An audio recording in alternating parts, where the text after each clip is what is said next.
विंध्य कल्पना में आपका स्वागत है। मित्रों, श्लोक 28 में हमने अर्जुन की मन स्थिति को जाना, जिसमें अर्जुन अपने सगे संबंधियों को देखकर निराश हो रहे हैं। वे श्री कृष्ण से कहते हैं कि मेरे शरीर में कंपन हो रहा है, इंद्रियां विकल हो रही हैं और मुख सूख रहा है। अब हम चलते हैं श्लोक 29 पर। वेपयुश्च शरीरे में रोमहर्षश्च जायते, गांडीवं स्त्रंसते हस्तात्वक चैव परिदध्यते। कुछ संस्कृत शब्दों के अर्थ समझिए। वे पथु यानी शरीर का कंपन, शरीरे यानी शरीर में, रोमहर्षः यानी रोमांच, जायते यानी उत्पन्न हो रहा है, स्त्रंसते यानी छूट या सरक रहा है, हस्तात यानी हाथ से, त्वक यानी त्वचा, परिदध्यते यानी जल रही है।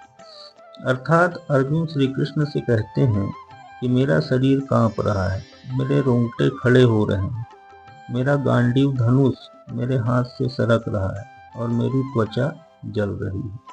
इस श्लोक का यही अर्थ है।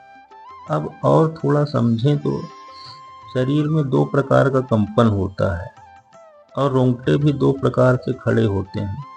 पहला, जब व्यक्ति अत्यंत आध्यात्मिक परमानंद को महसूस करे, या फिर दूसरा, कुछ परिस्थितियों में व्यवहारिक जगत में भय को महसूस करने पर या किसी बात की डर से। अतः युद्ध के मैदान में अर्जुन के जो रोंगटे खड़े हो रहे हैं, वहाँ भौतिक परिस्थितियों से निर्मित भय है। इस अवस्था में अर्जुन के जो लक्षण हैं, वे जीवन की हानि के कारण हैं। अर्जुन इतने अधीर हो उठे कि उनका गांडीव भी उनके हाथ से सरकने लगा।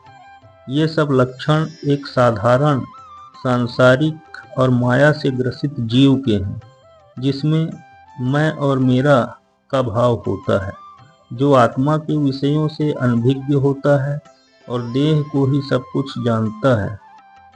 अब हम चलते हैं श्लोक 30 पर। नाचा संक्रोम्यवस्थान्तु भ्रमतीव च मे मनः, निमित्तानि च पश्यामि विपरीतानि केशव।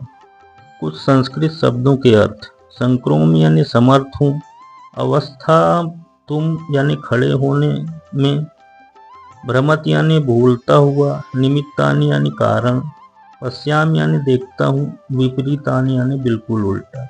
अर्थात अर्जुन श्री कृष्ण से कहते हैं, मैं अब यहाँ और अधिक खड़ा नहीं रह सकता, मैं असमर्थ हूँ, मैं अपने आप को भूल रहा हूँ और मेरा सिर चकरा रहा है। हे कृष्ण, मुझे तो सब ओर केवल अमंगल ही दिखाई पड़ रहा है। इस श्लोक का यही अर्थ है। और समझें तो अर्जुन कह रहे हैं कि मैं और देर युद्ध भूमि में खड़ा नहीं रह सकता, उनका सिर चकरा रहा है। अतः जब जीव ऐसी मोहमयी स्थिति में पड़ जाता है, जहाँ भौतिक वस्तुओं के प्रति आसक्ति हो जाए, तो मन में भय और मानसिक असंतुलन पैदा हो जाता है।